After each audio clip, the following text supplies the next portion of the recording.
As I told you on 9/11, I suddenly realized it was my task to make difficult books readable, which is what I've done on the back table. I sometimes describe myself as a man who reads big, thick, old books and writes modern, small books that anyone can understand. And actually, I rather enjoy it. I don't surf the web. People are disappointed when they run into me sometime and some other counter-jihadist, they go, "Have you seen my website?" No. I don't even go to my own website. I have very little interest in the web except for Craigslist and Yahoo headlines and Drudge. That's it. So I like reading big, thick, old books. I really do. But I thought when I got my books written, in which the Quran was easy to understand, here's Muhammad, easy to understand, all these books on Sharia and everything were easy to understand, I thought, we win. No, we don't even have game.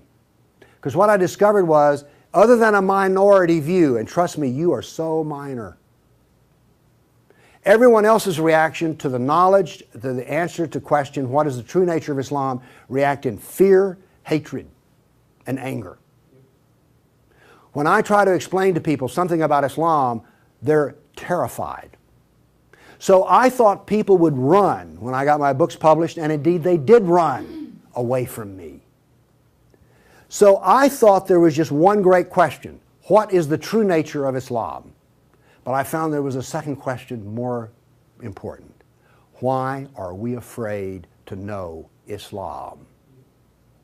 Now, remember I told you about stories? Here's the thing. My books are factual. They work here. But in dealing with human beings, if you're going to make a sale, any salesman will tell you this, the facts are secondary to the feelings. And where you get feelings is from stories, amongst other places. And I began to think about, why is everyone so afraid even though they don't know anything? Well, it turns out they do know little figments of stories about Islam that involve violence. And the knowledge that they were into the slave trade does not come as a shock, really. So, remember I told you that the house of Sufism was like a palace with a smell coming up from the basement? Everyone smelled that smell. They just don't want to talk about it. But it's somewhere deep in the back, almost primordial mind. So, the problem is we don't know the history of Islam. We don't know the answer to this question. This is the world of Islam. How did it happen? You can ask very intelligent people, and they will not be able to give you the answer to this question. How did North Africa go from being European and Christian to becoming Arab and Muslim? How did that happen? And is that an important question? How did the Middle East go from being Christian to Muslim? And is that an important question? I think it's an overwhelmingly important question. All right. Now, to understand how that Islamic world came about, we're going to have to go about and see how Islam entered our world. Now, to do that, Islam entered the world of the Byzantine Empire. We know that in the Sirah, Muhammad's life, his last days were spent killing Christians and subjugating them. After he died, that process continued. So, let's describe the world that Islam invaded. Now, we're told that the Roman Empire collapsed when the German barbarians invaded Rome. You all heard that story? Well, that's false. That is not true. It is wrong. What happened was, after the German barbarian tribes invaded Rome, they set up their own version of the Roman Empire. They retained classical culture. They spoke Roman. They hired Roman philosophers and Roman attorneys to teach their children and to run their schools. They came into the Roman Empire not to destroy the empire, but just to get the goods for themselves. The eastern part of the empire, so-called Byzantine Empire, is over here. Now, this is after the German invasion. The important point is this: there was still a classical empire. It's not collapsed. Then, after the fall of Rome, the Byzantines gradually exerted their political influence till now this was the new form of the Roman Empire. This is the Byzantine Empire, and it is about to be invaded. This is the classical world that Islam invaded. Notice that the classical world is still up and running. It's critical to remember that. It was now weak, but it was still up and running. We're going to see what caused its collapse. Here we see in 25 years, 3 stages of development of the spread of Islam. This is 25 years' work. How is it that the Arabs were able to do to the Byzantine Empire what the Persians could not do in Iran? Here's the answer to that question. It has to do with Iran, actually. The Greeks and the Persians had been having wars since forever. All right? The 300 at Thermopylae, that was about the Persians. All right? Alexander the Great, he defeated the Persians. The Persians kept hammering on the Romans and then the Byzantines, and 25 years before Islam invaded, there was one massive last series of battles that left Persia weak and the Byzantine Empire very weak.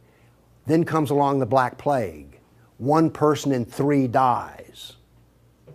So the Byzantine Empire, when Islam invaded, had been weakened by a long war with Persia and the loss of 1/3 of its population. The economy had collapsed by 2/3. You think the Obama economy is bad? Try 2/3. So we had an empire that was weak, invaded by people with a mission. Now what's important here is these 3 different shades of green represent the different caliphs. This empire is beginning to build here came from people who could be described as the apostles of Muhammad. Why is it important to know that? They knew Muhammad. They held his hand. One of them, Ali, married his daughter. Abu Bakr was his father-in-law. These people are not just brothers in the religious sense, they're brothers in the family sense. They knew Muhammad like I know my wife. And what did they do?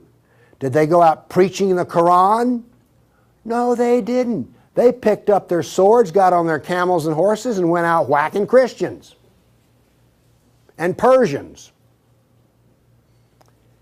That is, this is the true nature of Islam. Here you see it. This is the fruit on the tree. Massive destruction. Now notice something else that's happened here. Egypt is the breadbasket of the Mediterranean. Syria, the heart of the intellectual world of the classical empire. In 25 years, the classical civilization lost its ability to feed itself and lost its biggest brain trust. This destroys classical Christianity. Christianity that we have today is a bloody stump of the original Christianity. Why? This destroyed the heart of it, transformed it. The first stage of the annihilation of classical empire, gone. The heart of it's gone. Okay. A century later, notice over here in Spain, 750 AD, Spain is already Muslim. This is rapid fire conquest. This is going to become very important because this happened as it were in the life of a nation overnight. This brutal assault is the key as to why we fear Islam. Now then, you're next going to see history that you've not heard before. I'm not a historian, but I am a scientist. And I can reason from data. I knew, once I read the story of Muhammad, that I had been fed a pack of lies about what caused the Dark Ages. Roman barbarians didn't cause the Dark Ages. First off, why would these barbarians were Germans? These are the same people who made Germany. You're telling me they were too stupid to learn how to do Roman law and stuff? Of course not. They were very intelligent people. They didn't cause the collapse. But that's the classical theory. If you go to Vanderbilt, that's what they'll teach you. Here we go with the data. There has recently been a lot of classical ancient works that have been translated and put into a database format so they can be accessed. There's been massive archaeological research under the ocean and at the edge of the Mediterranean. From this archaeological research, we're able to track history and economies. All right? That figure I gave you about how the economy collapsed, that came from the study of sunken vessels. Because if you're not buying much, you know, if 1 in 10, let's say 1 in 10 ships is sunk, that figure's not that high, but whatever. If you see a lot of sunken ships, there was a lot of ships sailing around. When they go down, the economy goes down. So from this data, we know a lot. And this, in particular, the database of ancient documents, gives us 548 battles that Islam fought against the classical world. This is all new information. I've talked with people who consider themselves history buffs, and they go, well, let's see, battles of Islam against Europe. Let's see, we've got the invasion, we got Tours, we got the invasion of at Gibraltar, we've got Lepanto, Gates of Vienna, collapse of... Okay, that's 5. You talk to a historian, and those are the 5 battles they can scratch up. And I remind you, you can have all of these slides if you just send me an email for it. Okay, what does this new data show us? It shows us this. See the white spots? They're brand new battles. They're going to change to red. These are new. Every time, we're going to show you this all over again. Every tick is 20 years. The new battles for that 20-year period come up in white, then they fade to red to show you the history. So white's what's happening right now, red has happened. Let's see how these 548 battles act out over. We're going to watch, in 70 seconds, we're going to watch 1,200 years of conquest. Look how fast this is happening. Bam! Here comes... You didn't know France was hammered that hard, did you? You heard of Tours. Watch what's happening in Spain and the islands. Now, many of these raids or battles, if they're at the coastline, are slave raids. The slaving that took place in here was extensive and went on and on. All of this work is also happening now then. We're now into the golden age of Baghdad. This is the punishment that's being handed out to Christians everywhere. In Spain, after one battle, there were knights' heads were cut off and they made a pile so high that a man on horseback couldn't see over them. All of the European civilization in North Africa is now gone. I have a question. Have you read the 13th Tribe? No. Okay. Now, pretty soon, and by the way, there will be a period of time, and you can see the clock running up here, there will be a brief blip of 5 battles that occur in North Africa, the Barbary Pirate Wars. We're on there. Okay? Now then, Byzantium has fallen. Now then, Eastern Europe is being hammered. Notice that it is relentless. It doesn't stop. This is the history that you're never told about. This is the history that explains how all of this came about. Now then, they're getting slower because Islam is becoming weaker.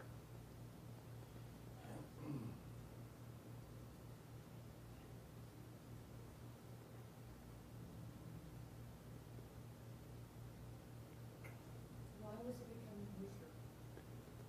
Corruption.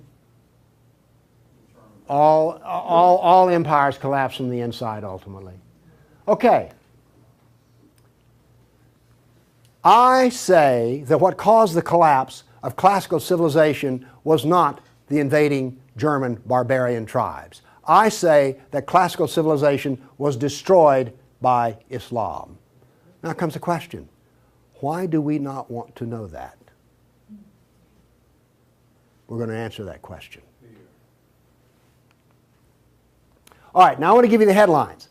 With all those little dots, basically what I've showed you is just quantity. Okay? Relentless, but quantity. Now I'm going to give, we gave you 1,200 years of battles in like 70 seconds. Now we're going to go through in about 4 minutes. I'm going to give you the headlines from each century so you will know the emotional tone of what is happening. All right, 7th century. Muhammad sent Khalid out, the sword of Allah, to the Jazima tribe to offer Islam. They refused. He annihilated every one of them. At the Battle of Oasis in Iraq, for 2 days he spent out rounding up the losers, put them in a dry stream bed and cut off heads until the stream ran with blood. He then took the captain of the Zoroastrian Persian tribe.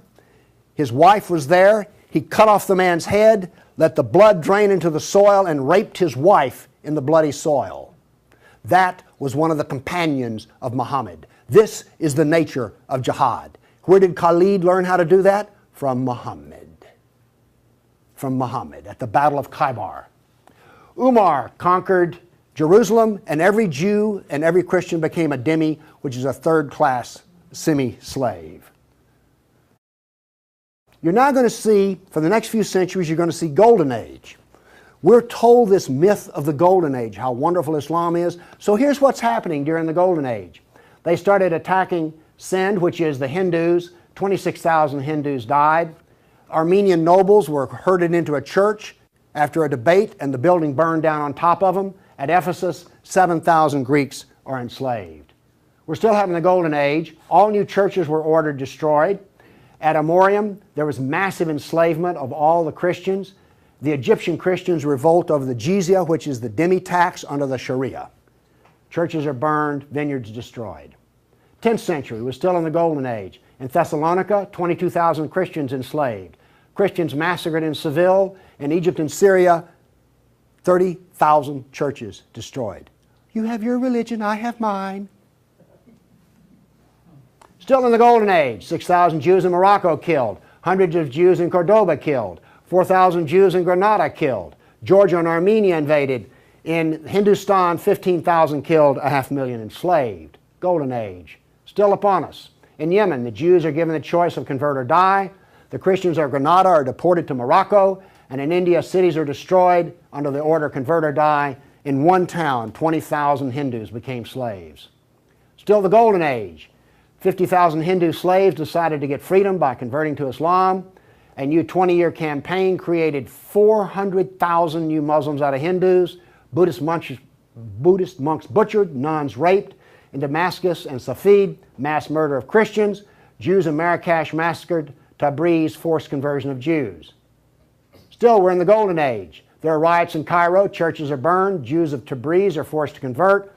Tamerlane, one of the most evil men who ever lived, massacred 90,000 Hindus in one day.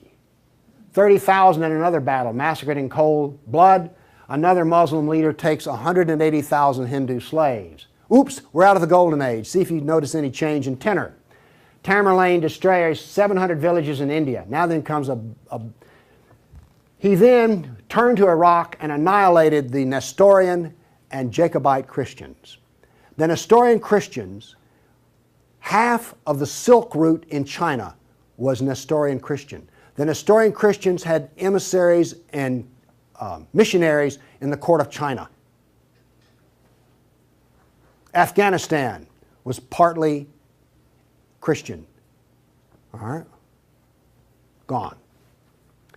This is part of the destruction of the church that no one knows about. 700 years of attack, they finally destroy Constantinople. 16th century, the son of Tamerlane destroys temples, forced conversions. 2 of his generals built 2 towers of human heads. Once again, you couldn't see over them. And then noble women, Hindu women, started the practice of sati, which was mass suicide in order not to be sex slaves inside of the Sultan's harem. 17th century, Jews of Yemen and Persia forced to convert, forced conversions of Greeks. The Zoroastrians are persecuted in Persia, and over 500,000 killed Hindus. 18th century, more Zoroastrian persecution, Jews of Jeddah expelled, Jews of Morocco massacred, Hindu persecution continues. 19th century, more forced conversion of Jews, Jews of Baghdad massacred. Oops, 250,000 Armenian Christians slaughtered in Turkey. Now then, in Persia, the Zoroastrians are completely annihilated. 20th century, over 1 million Armenian Christians killed. 1 million. So you now not only know the number of battles, you now see the tenor of what's going on. You now know quality and quantity. Do you get the drift on how bad this was? Now then, the establishment doctrine is that we've already told you classical collapse had nothing to do with Islam, and indeed Islam was a source of good because the hillbilly Europeans lost their classical learning and the shrewd, smart Arab Muslims preserved all the knowledge in the Golden Age. This is what is taught in our schools. I maintain that it was annihilated by Islam. Okay, we've been talking about land here. I now want to talk about water because classical civilization was based upon the Mediterranean Sea. Egypt was part of the Mediterranean world. It was not part of the African world, okay? Because to go from Alexandria, Egypt to Nigeria was a lifetime. But you could get on a ship and be there in 10 days. Does this make sense? It was cheap transportation. You could haul a ton of grain from Egypt to Rome as much as it cost 75 miles by ox cart. This is important. I'm going to be driving back on the interstate after I finish talking here. I do not expect to be attacked or shot at on the way. I presume that the interstate is safe travel. It used to be that way under the Roman peace. That ended. The importance of naval work, as many as 500 boats could be in the harbor of Constantinople. The collapse of the freedom of sea. Let me show you something. Now we know this from history, the data. Rome used to communicate with France by boat. After Islam, they went overland through the Alps. Why did they do that? There was no longer freedom of the sea. Here's interesting. The Black Plague was a known problem in the Mediterranean. It used to take 4 months to get from here to Constantinople because there was sea trade back and forth. Well, that was eliminated. So now then, when there was an outbreak of the Black Plague, it went from harbor to harbor, all around here, and it took 4 years to get to here. Do you see the point I'm making? There was that little freedom of trade. As a merchant striking out to do business, you could wind up with your ship gone, your goods gone, and you're in chains, enslaved. By the way, this cuts down a lot on commerce. A brag. The Christians couldn't float a plank on the inland sea. What did this do? It isolated Europe and impoverished Europe. So, you know the business of the Barbary pirates? You know the business of the Somali pirates? Same. It is Sunnah. It is Sunnah, the way of Muhammad. There's a famous hadith which is repeated endlessly in which Muhammad awakes in a dream and he sees his jihadists sailing the inland sea. Islam always practices, where possible, economic warfare.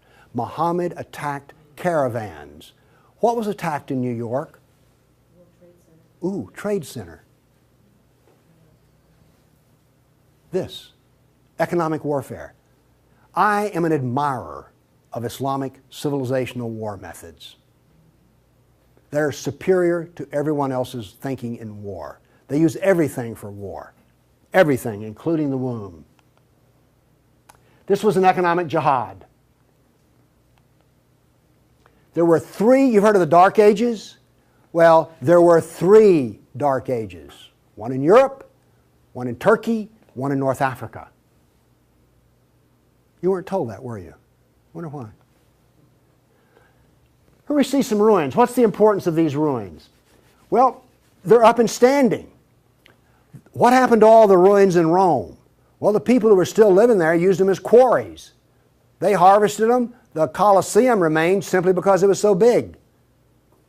What does this tell us here? If all this stone is still stacked up, there were no people. The invasion of North Africa was so brutal and so fast that it actually left in the harbor a layer of silt. Here's how that happened. North Africa used to be farmland, irrigated farmland. The Romans, clever men that they were, put along the roads in North Africa olive trees for shade and for keeping the road fixed for free. Because what would happen is you would bid on buying a lease on a stretch of Roman road in North Africa. You maintain the olive trees and the road, and you got to keep the olives. So the Romans got money from selling the lease, and then they got the road fixed for free, and somebody has a business making money. Is this clever or what? That all ended because the invading Arabs were not farmers, they were herdsmen.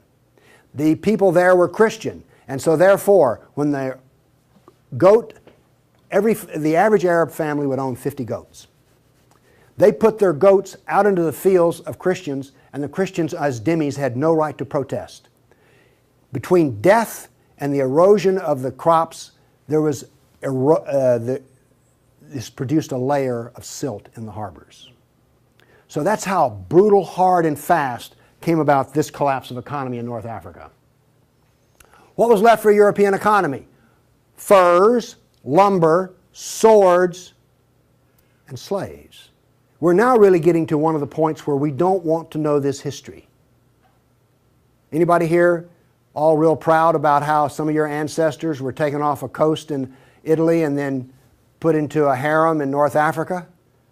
And now you have children from that who are distant relations. You see, you may have distant relations in the Arab world you don't know about because 1 million Christians were sold into slavery. And by the way, the Venetians helped to do that. And another embarrassing piece of news is this. The Jews were very big in the trans-Mediterranean slave trade. Nobody comes out of this looking good. No one looks good. Are you also beginning to see, like, I don't think I want to know any more about this history at all? Okay? Are you catching on here? All right. Now, the other thing we're told that's so bad about Christianity and so pitiful about those poor Muslims are the Crusades.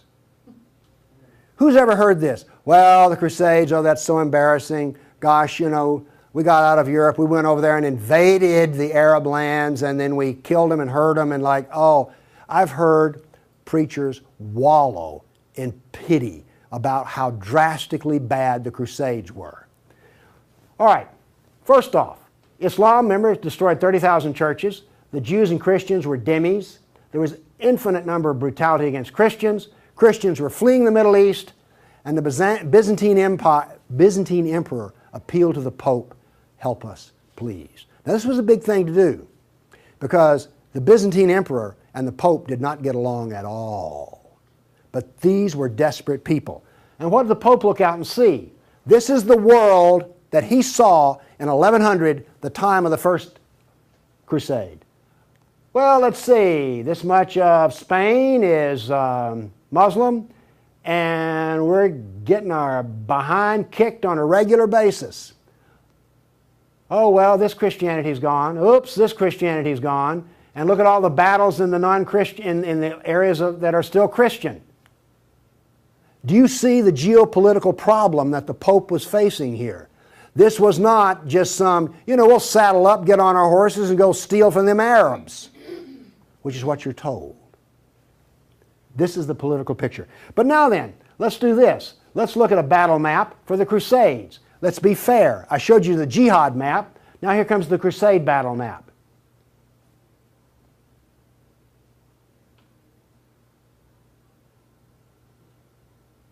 We're almost done. That's it. Now we're told that the Crusades are the moral equivalent of jihad. And therefore we need to be ashamed and whine and cry. All right. The Crusades were defensive, lasted 300 years, and the last one was over 800 years ago. All the jihad was offensive, lasted 1,400 years, and it's happening right now. In all probability, some Christian is being slaughtered in Nigeria today. Now, Is this moral equivalence?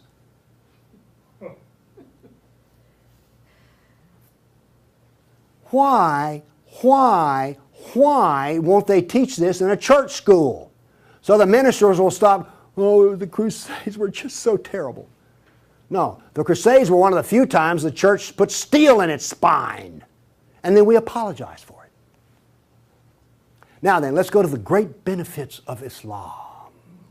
We're told about two different golden ages. We're told about Andalus, the wonderful empire in Spain, in which there was multicultural peace, and Jew and Christian and Muslim all lived together in a golden age in Europe.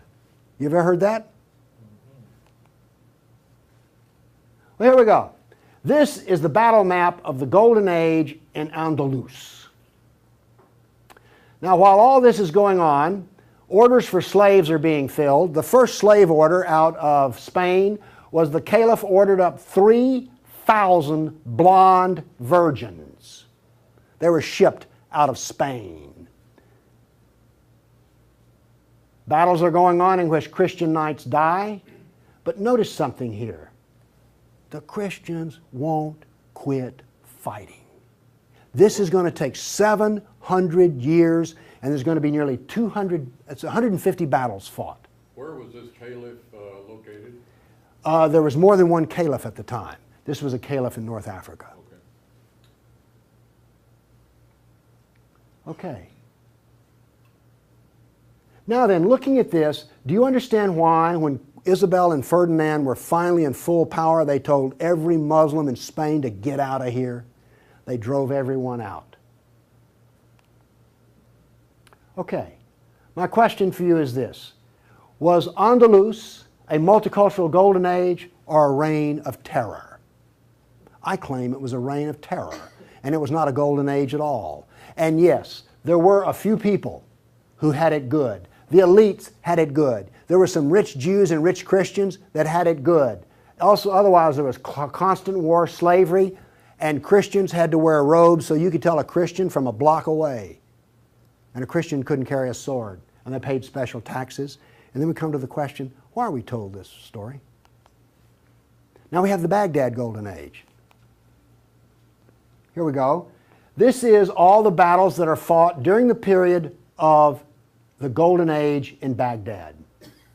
Now, not only are they as busy as they can be killing Christians, but they're also busy establishing the Sharia doctrine. They're also busy establishing the Hadith doctrine. And they're also busy in doing things like slave trading. You know all those exotic photo pictures you've seen of the harem? They're sort of pre-Playboy sexy, beautiful women in gauzy outfits. All of those women were Christians. Less romantic sounding, isn't it? The other thing that's happening in Baghdad is this. A new philosophy is being generated in which there is no cause and no effect. This turns out to paralyze the mind. Okay, those were all the battles that were fought during the mythical Golden Age. Okay. During the Golden Age, Christians and Jews were dhimmis, Christians were sex slaves. Here's one that gets me. During this Baghdad Golden Age, they evolved a philosophy in which there were no laws of nature and there was no cause and effect. I'm a scientist. We work off of two laws, the law of contradiction, does the data contradict the data, and the law of cause and effect. I've just explained to you why out of their Golden Age, why you don't find Muslims getting Nobel Prizes in science. You cannot be a scientist and not believe in cause and effect. You just can't. Won't work. Now then, the Christians did all of the vaunted translation of the Golden Age text, and get this. We're told that this was such a great peak of learning, they destroyed 90% of the books. And we're told that the remaining 10% they preserved is like, oh, this was the Golden Age. Oh, we live in eternal gratitude to the Muslims. If they had come along, we'd have had 100% of them. Presented with a library in India, the largest library in the world was a Buddhist library in Nalanda. They came to him and reported the existence after they had conquered, and they said, "What shall we do with the library?" The order from the general was this: if it contains any information that is in the Quran, we already have it, burn it. And if it contains any information that is not in the Quran, it is false, burn it. The same was done with most all of the libraries. And why are we told this was some wonderful golden age that preserved knowledge for us? Ottoman Empire, 1683. The reason I have this up here, Islam in Europe. That's the world today. I've now explained to you how this world came about. It came about through relentless, brutal persecution of everyone who was not a Muslim. Now then, let's change to modern times. All of that work stops in 1922. This works off a database of 19,000 jihad attacks since 9/11. There are things like this. I know the date, the country, the city, how many are killed, how many injured, and a description. Now, when you present a guy like me with 19,000 pieces of data, I start asking questions. How do we make this make sense? So let's make it make sense. By the way, you did hear all about these 19,000 attacks in the Tennessean and the local newspaper, didn't you? You did hear about this. It was on the nightly news. We've heard about Fort Hood. Oh, the workplace incident. Oh yeah, I got that. All right. Anyway, moving along here. This, by the way, is where all these took place. I just think that's interesting. And you'll notice something. This is the Islamic world, and it all centers around it. But notice how much is happening in Europe. Okay. I take the data and I parse it and I divide it. I use Islamic doctrine to analyze this data. What does Islam insist on? Well, in my first lecture, I told you they're fixated on the kafir, right? So I use the kafir to analyze this data from an Islamic standpoint. See, I'm the ultimate multiculturalist. No, really. I'm the only person you've ever met who analyzes Islam on the basis of Islam. Here we go. Here we have, in the last 10 years, the total number of attacks. In the green, we have Muslim on Muslim violence. You mean a Muslim will kill a Muslim? Really? They're doing it in Syria as we speak, right? Remember Iran, Iraq? Okay. Then we have the only one I care about. I mean, my motto here is sell weapons and intelligence to the loser. I'm very serious. You think I'm joking. I know. Okay, here's our story right here. Stays pretty level. That's interesting. By the way, there's hardly a day in which there's not a jihad attack. Modern jihad is relentless, just like classical. Oh, by the way, one of the things this curve proves right here, Islam is bad for Kafirs, Islam is bad for Muslims. Islam is bad for Muslim and non-Muslim. That's what this data shows us. You want to argue with that? Okay, modern jihad is relentless. But what did we see in the other battle map? It was relentless. There are two types of jihad, against the kafir and against Muslim. You see, every time they kill a Muslim, the reason in Syria they're killing other Muslims, they're not real Muslims. Okay? Now then, we've introduced, however, a new phenomena. The mom and pop non-state jihadi shop. Okay? All of those battles up to 1922 were out of the caliph. Okay? We now have non-state jihad. That is all that is different. Okay, jihad attacks per year. I just chose the top 4 nations. But this doesn't really give us what we want because Israel's teeny weeny and India's great big, so let's do this on per capita. Now then, Israel, I bet you were surprised about Thailand. You didn't know that Thailand was getting whacked on a regular basis, did you? And look, here's a Christian nation, the Philippines, ranks number 3. And then India was Hindu. Oops, wait a minute. Do you know what I just told you? Jihad is against the Jew, the Buddhist, the Christian, and the Hindu.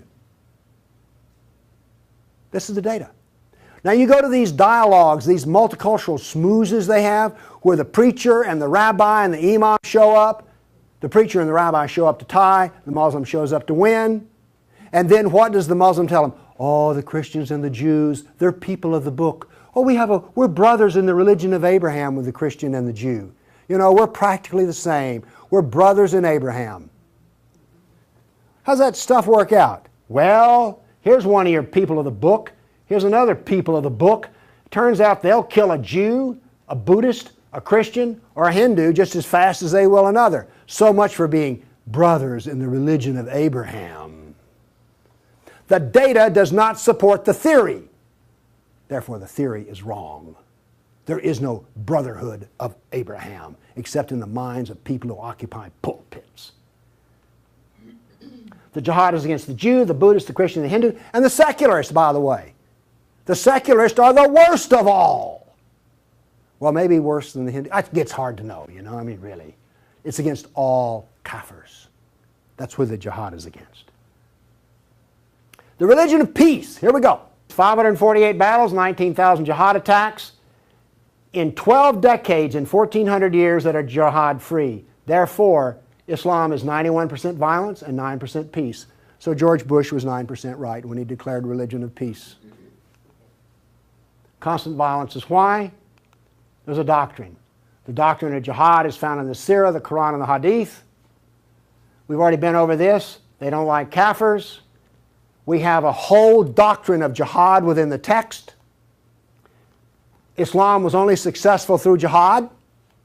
Therefore, we have a doctrine which produces jihad, and it produces this effect of the collapse of civilizations.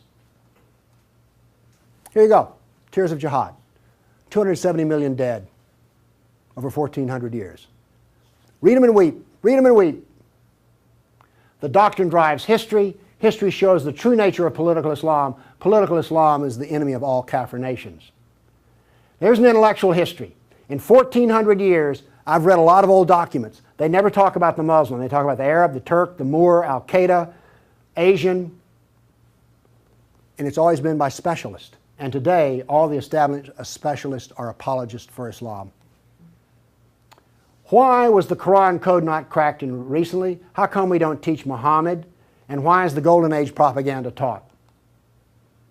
Why do we remain ignorant and keep suffering? I maintain there's a reason for this. I maintain that this constant brutality over the centuries has produced in the Western mind the equivalent of the abused dog, the beaten wife, and the raped child. We do not think correctly. Everybody's seen the beaten dog that when you approach it?